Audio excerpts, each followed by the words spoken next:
사도신경으로 우리의 신앙을 다 같이 고백하도록 하겠습니다. 나는 전능하신 아버지 하나님, 천지의 창조주를 믿습니다. 나는 그의 유일하신 아들 우리 주 예수 그리스도를 믿습니다. 그는 성령으로 잉태되어 동정녀 마리아에게서 나시고 본디오 빌라도에게 고난을 받아 십자가에 못 박혀 죽으시고 장사된 지 사흘 만에 죽은 자 가운데서 다시 살아나셨으며 하늘에 오르시어 전능하신 아버지 하나님 우편에 앉아 계시다가 거기로부터 살아있는 자와 죽은 자를 심판하러 오십니다. 나는 성령을 믿으며 거룩한 공교회와 성도의 교제와 죄를 용서받는 것과 몸의 부활과 영생을 믿습니다. 아멘. 다 같이 찬송가 40장 찬송하도록 하겠습니다. 찬송으로 보답할 수 없는 큰 사랑, 주님께 영광 할렐루야. 형제 자매 모두 함께 모여 찬송해. 주님께 영광 할렐루야.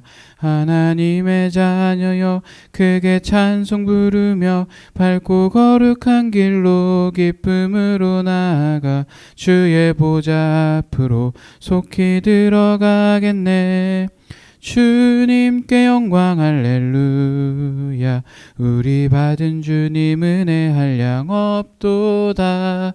주님께 영광 할렐루야. 기쁜 찬송 부르면서 천국 가겠네. 주님께 영광 할렐루야. 하나님의 자녀여 크게 찬송 부르며 밝고 거룩한 길로 기쁨으로 나아가 주의 보좌 앞으로 속히 들어가겠네. 주님께 영광 할렐루야. 잠시 후에 우리 모두 주를 보겠네. 주님께 영광 할렐루야. 영광스런 보좌 위에 거룩하신 주, 주님께 영광 할렐루야. 하나님의 자녀여 크게 찬송 부르며 밝고 거룩한 길로 기쁨으로 나아가 주의 보좌 앞으로 속히 들어가겠네. 주님께 영광 할렐루야. 만국 백성 천국에서 소리 높여서 주님께 영광 할렐루야. 영원토록 주의 공로 찬양하겠네. 주님께 영광 할렐루야. 하나님의 자녀여 크게 찬송 부르며 밝고 거룩한 길로 기쁨으로 나아가 주의 보좌 앞으로 속히 들어가겠네. 주님께 영광 할렐루야. 아멘. 다 같이 고린도전서 10장 31절 말씀 보도록 하겠습니다. 고린도전서 10장 31절 말씀입니다. 신약 275페이지에 있습니다. 고린도전서 10장 31절 제가 읽어드리도록 하겠습니다.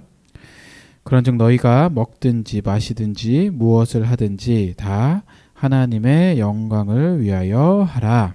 아멘. 예배를 위해서 기도하겠습니다. 하나님 감사합니다. 아버지의 은혜로 오늘도 주일 주님 앞에 예배하게 하시고 영과 진리로 주님 앞에 나아가게 하심을 감사드립니다. 하나님 상황이 여의치 않아서 또한 여러 가지 어려움 가운데에 우리가 모여서 예배하지 못하고 이렇게 온라인으로 예배를 드리지만 하나님 이 가운데도 주님께서 함께하여 주셔서 더욱더 주의 은혜 안에 거하는 귀한 시간 될 수 있도록 인도하여 주시고 하루 속히 이 코로나 바이러스가 잡히고 상황이 나아져서 우리가 교회에 모여 함께 예배하며 교제를 나누고 주님의 기쁨을 함께 공유할 수 있는 귀한 시간들이 될 수 있도록 하나님께서 함께 해주시고 인도하여 주시옵소서. 이럴 때일수록 더욱더 우리가 나라를 위하여 기도하고 또한 주님 앞에 나아가기를 원합니다. 주님 우리의 마음을 움직여 주시고 또한 우리가 회개하며 주님 앞에 온전히 거룩한 모습으로 나아갈 수 있도록 주님께서 함께 하여 주시옵소서. 예배를 드리고 있는 모든 청년들 가운데 주님께서 동행하여 주시고 힘들고 어려운 상황 가운데 있는 청년들 위로하여 주시며 힘을 주시며 함께 하여 주시고 우리가 더욱더 주의 안에 거할 수 있도록 하나님 은혜를 베풀어 주시옵소서. 또 이 청년부를 위해서 항상 수고하고 애쓰는 많은 손길들이 있습니다. 주님께서 축복하여 주시고 또한 우리가 더욱더 이 청년의 때에 주님께 헌신하며 온전히 나아가는 귀한 우리 청년들 될 수 있도록 함께하여 주시옵소서. 오늘 말씀을 통하여서 다시 한번 하나님의 뜻을 알기 원합니다. 깨닫게 하시고 듣게 하시며 또 그 말씀에 온전히 순종하여 아버지 하나님께 영광 돌리는 우리 귀한 청년들 될 수 있도록 하나님 함께하여 주시옵소서. 감사드리며 사랑이 많으신 예수님의 이름으로 기도드립니다. 아멘. 네, 다 같이 우리 봉헌하도록 하겠습니다.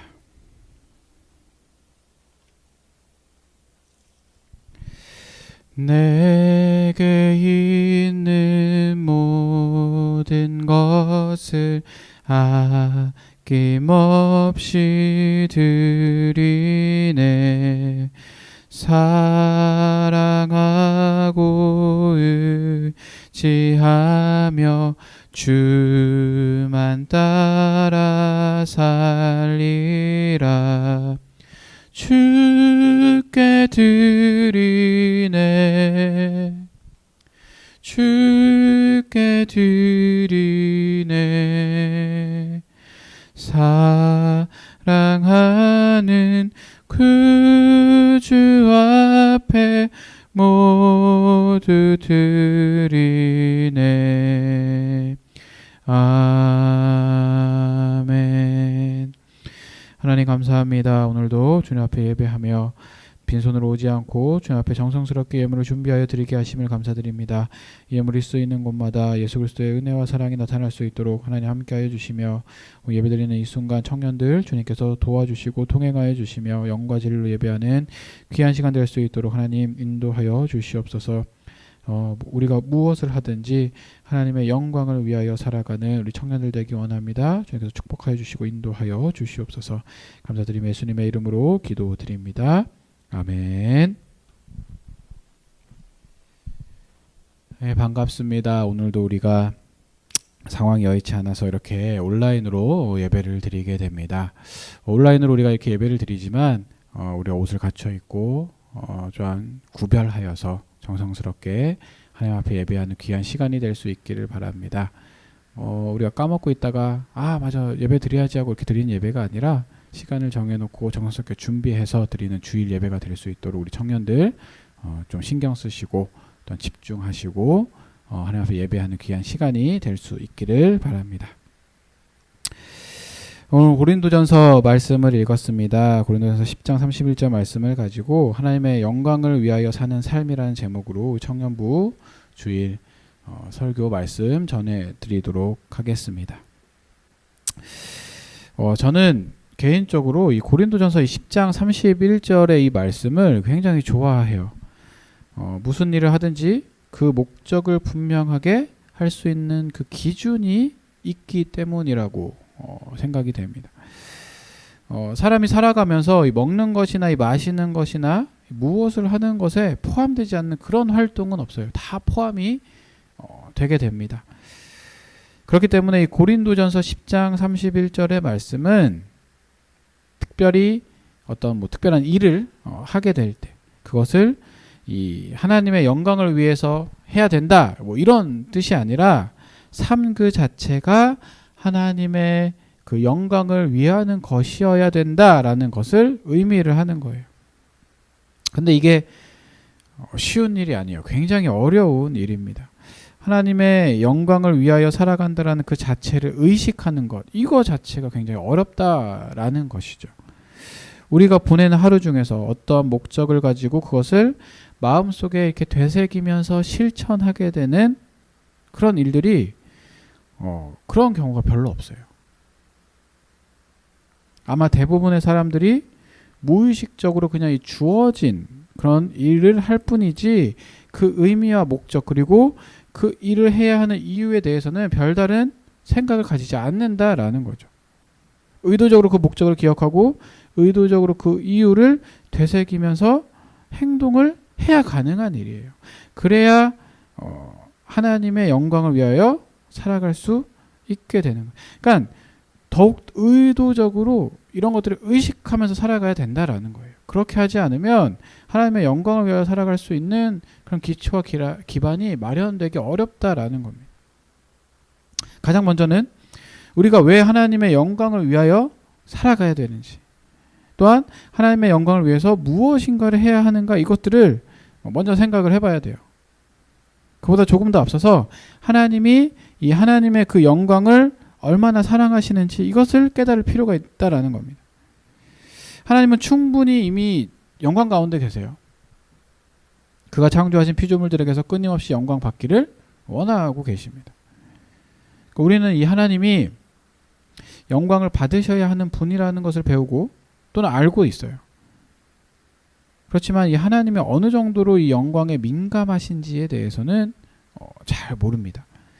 그렇기 때문에 이 하나님의 영광을 위해서 산다라고는 말은 해요. 말은 하지만 실제 우리 삶에서 이 하나님의 영광과는 전혀 관계없이 살아가고 있다라는 거죠. 하지만 성경은 하나님이 그 받으시는 영광에 대해서 어떠한 태도를 취하고 계시는가 명확하게 말씀을 하고 있습니다. 시편 42편을 한번 찾아볼게요. 시편 42편 8절 말씀입니다. 구약 832페이지에 있어요. 시편 42편 8절. 자, 찾으셨으면 한번 보시고요. 제가 읽어드리도록 하겠습니다. 나는 여호와니 이는 내 이름이라. 나는 내 영광을 다른 자에게 내 찬송을 우상에게 주지 아니하리라. 아멘. 이렇게 말씀을 하시죠. 정확하게 하나님이 영광에 대해서 어떠한 태도를 취하고 있는지 이야기를 하고 계시는 겁니다. 이 조나단 에드워즈라는 사람이 있어요. 조나단 에드워즈라는 사람이 있는데 이 사람이 어떤 얘기를 했냐면 하나님의 영광을 위한 하나님의 열심이라는 표현을 씁니다.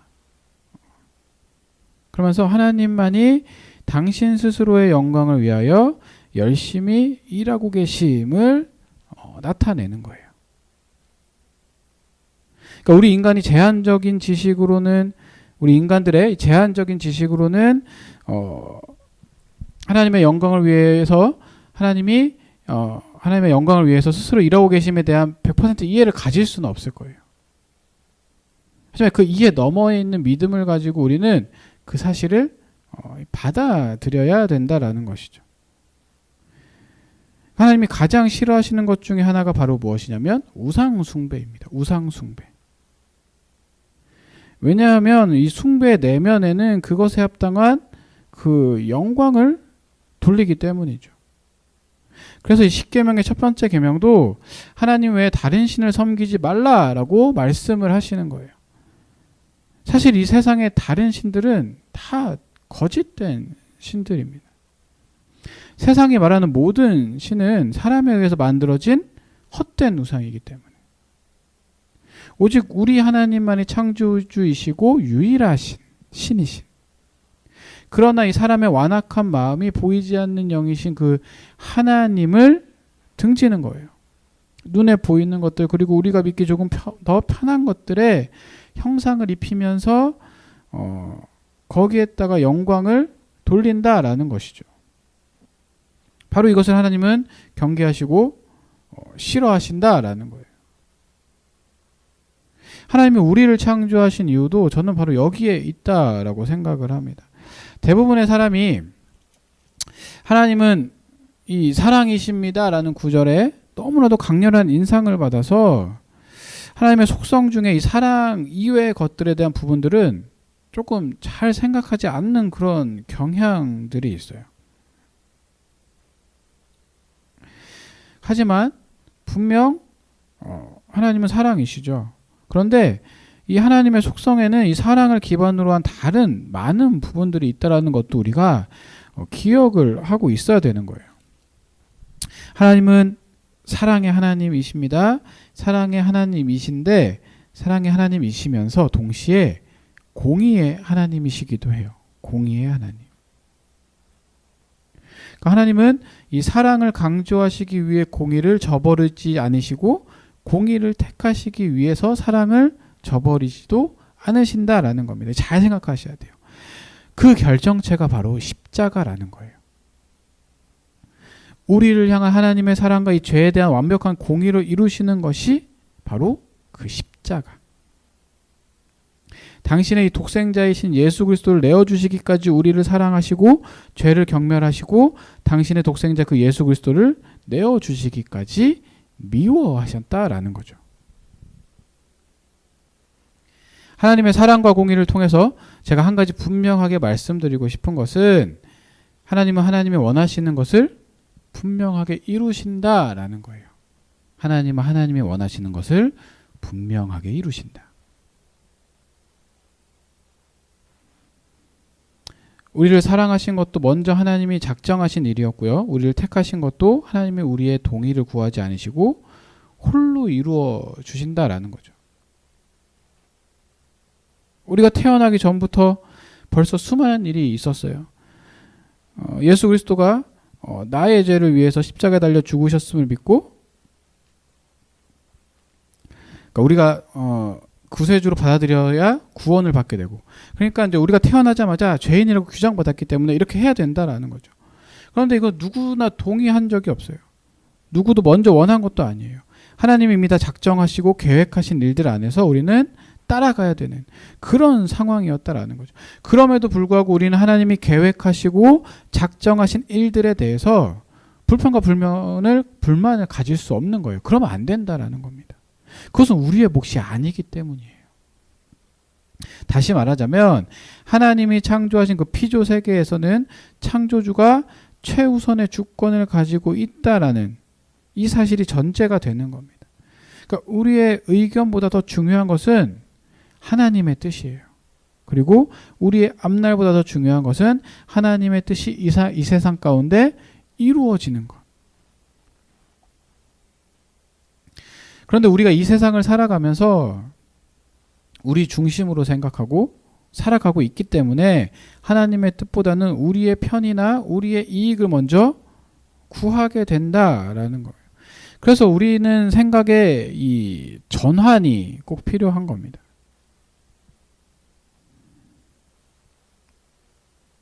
우리가 우리를 위해서 살아가는 것이 아니라 우리의 삶을 위해서 하나님이 영광을 받으실 수 있도록 그렇게 살아가야 되는 거예요. 바울이 선포한 이 고린도전서 10장 31절의 말씀은 그래서 우리의 삶의 이 지표가 되는 것이죠. 하면 하나님은 우리 인간을 창조하신 목적을 성경을 통해서 명확하게 밝혀주시죠. 이사야 43장 7절에 말씀하십니다. 내 이름으로 불려지는 모든 자 곧 내가 내 영광을 위하여 창조한 자를 오게 하라.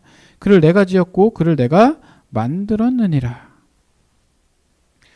우리는 하나님의 영광을 위해서 창조받았습니다. 지음받았어요. 그렇기 때문에 우리는 하나님의 영광을 위해서 살아가야 되죠. 생명을 선물로 받았기 때문에 생명을 주신 자를 위해서 살아가는 것이 우리 삶의 기본이 되어야 되는 겁니다. 자, 이런 이야기를 나누게 되면 몇몇 사람들은 하나님을 굉장히 이기적인 분으로 생각하는 경향들이 있기도 해요. 자신의 영광을 위해서 인간을 창조하고 이용하고 있다. 이렇게 생각을 하는 것이죠. 그런데 아주 정확한 표현이에요. 하나님은 자신의 영광을 위해서 우리를 창조하시고 이용하십니다. 하나님은 자신의 영광을 위해서 우리를 창조하시고 우리와 사랑을 나누시는 거죠. 왜냐하면 단지 인간이 사랑할 만한 대상이기 때문에 우리와 교제하시는 것이 아니라 우리와의 교제를 통해서 그런 사랑 나눔을 통해서 영광을 받으시기 때문이에요. 하나님이 이유 없이 우주를 관리하는데 지루하고 따분하기 때문에 말할 수 있는 사람을 만드시고 우리의 삶을 간섭하시는 그런 게 아니라는 거예요.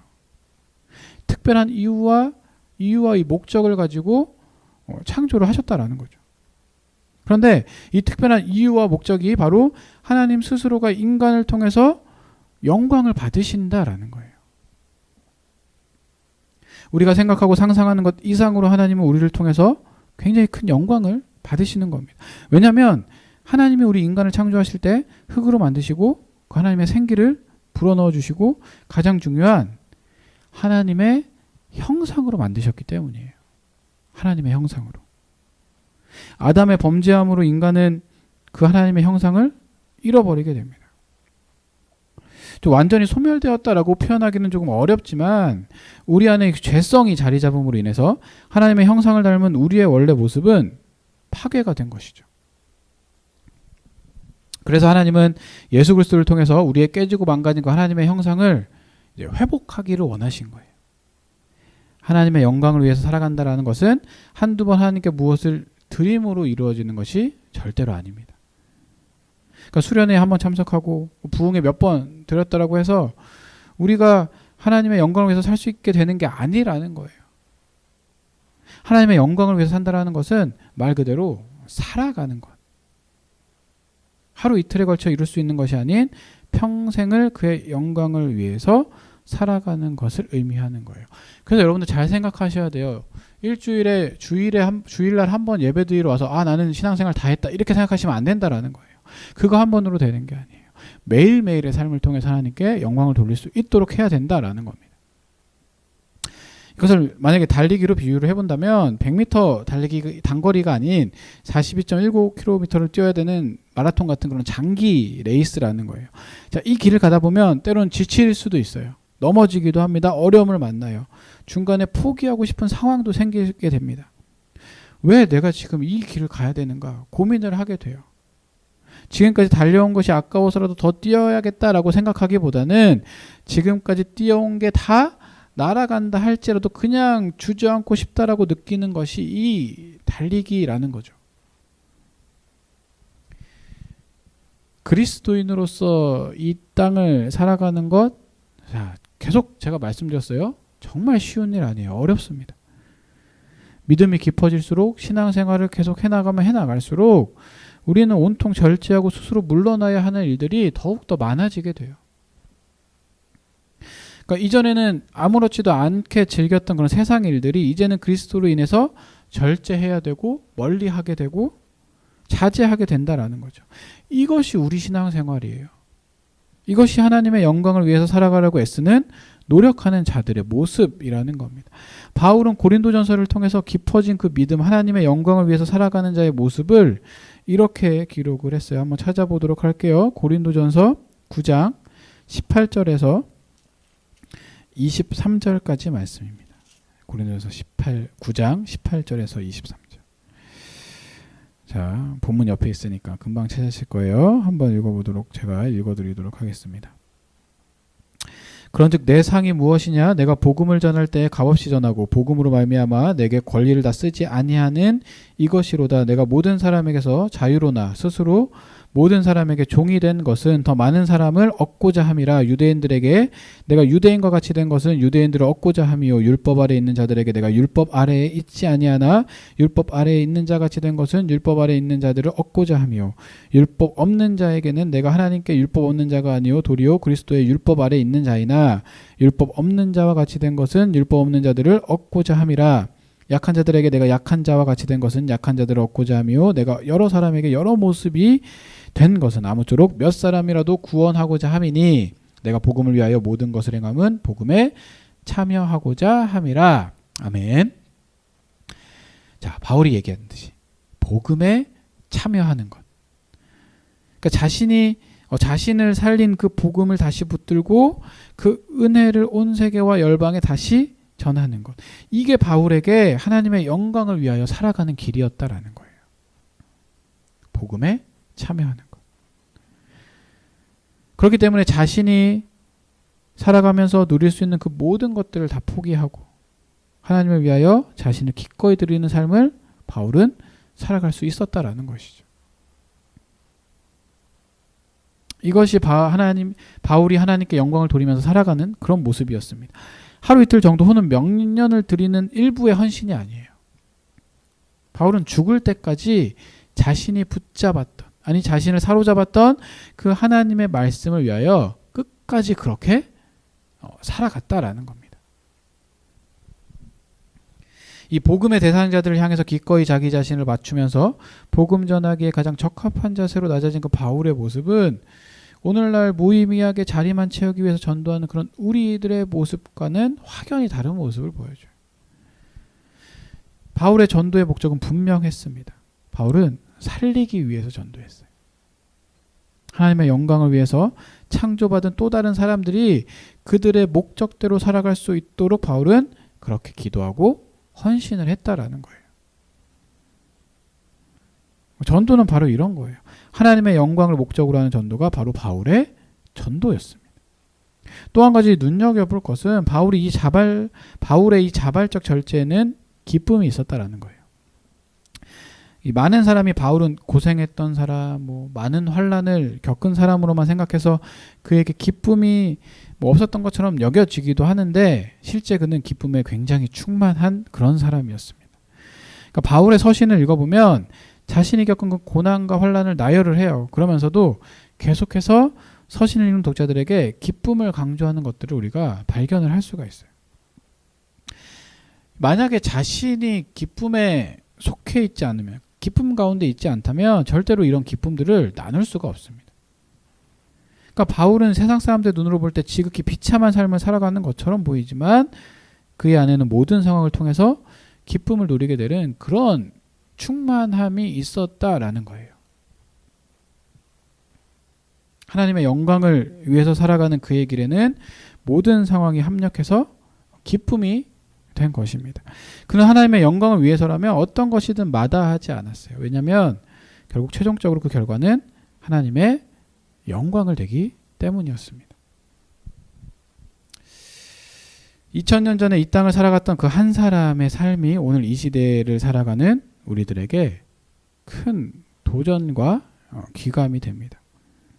하나님의 영광을 위해서라면 계산하지 않고 달려들었던 그 바울의 삶에서 부끄러운 우리의 오늘날을 보게 되는 것이죠. 하나님이 나의 이익 가운데 머뭇거리고 주저하는 그런 우리의 모습. 하나님의 영광과는 동떨어진 삶이 되어서 부끄러운 모습으로 우리가 지금 살아가고 있어요. 그런데 여기에서 포기하고 주저하기에는 너무 이르다라는 겁니다. 우리에게 단 하루의 시간이 주어져서 오늘이 마지막이라고 할지라도 우리는 다시 일어나서 하나님의 영광을 위해서 살아가야 되는 거예요. 왜냐하면 우리는 오늘도 먹고 마시고 무엇인가를 하기 때문입니다. 우리의 행하는 그 모든 것이 하나님의 영광이 되기 위해서 모든 초점을 하나님께 맞추고 땅의 것이 아닌 위의 것을 바라보고 살아가는 여러분들이 될 수 있어야 되는 거예요. 지금 내가 하는 그 모든 행동들이 하나님의 영광을 위하여 하는 것들이 될 수 있도록. 오늘 예배를 드리고 기도하고 하면서 좀 생각을 해봤으면 좋겠습니다. 과연 내가 살아가는 삶이 하나님을 위한 삶이 되어지고 있는지. 그게 아니라면 반성하고 회개하고 하나님의 영광을 위해서 살아갈 수 있도록 해주세요. 기도해야겠죠. 그렇게 조금씩 변화해 가는 겁니다. 하나님의 영광을 위해서 내가 하는 그 모든 생각과 행동들이 하나님의 영광을 위한 것이 될 수 있도록 그렇게 노력하며 살아가는 우리 큰기쁨교회 청년들이 될 수 있기를 간절히 소원합니다. 기도하겠습니다. 하나님 감사합니다. 고린도전서 말씀을 통해서 하나님의 영광을 위한 삶에 대해서 말씀을 나누었습니다. 하나님, 우리가 생각하고 먹고 마시고 즐기는 그 모든 행동들이 하나님의 영광을 위한 것이 될 수 있도록 주님께서 함께하여 주시옵소서. 힘들고 어렵습니다. 다른 것들이 너무나도 방해를 많이 하고 우리를 유혹하는 것들이 너무나도 많이 있는 것들이 사실입니다. 하지만 그리스도인으로서 신앙생활하는 자들로서 세상의 그런 모든 유혹들 우리가 이길 수 있도록 주님께서 동행하여 주시며 우리가 하나님의 영광만을 위하여 하나님 뜻대로 살아가는 우리 큰기쁨교회 청년들 될 수 있도록 하나님께서 함께해 주시고 인도하여 주시옵소서. 이제는 우리 주 예수 그리스도의 은혜와 하나님 아버지의 놀라우신 사랑과 성령님의 감화 감동 교통 역사하심이 하나님의 영광을 위하여 살아가기 원하는 우리 큰기쁨교회 청년들 그 각자의 삶 가운데 그 가정과 교회 역사 위에 이제부터 영원토록 함께하기를 간절히 축원하옵나이다. 아멘.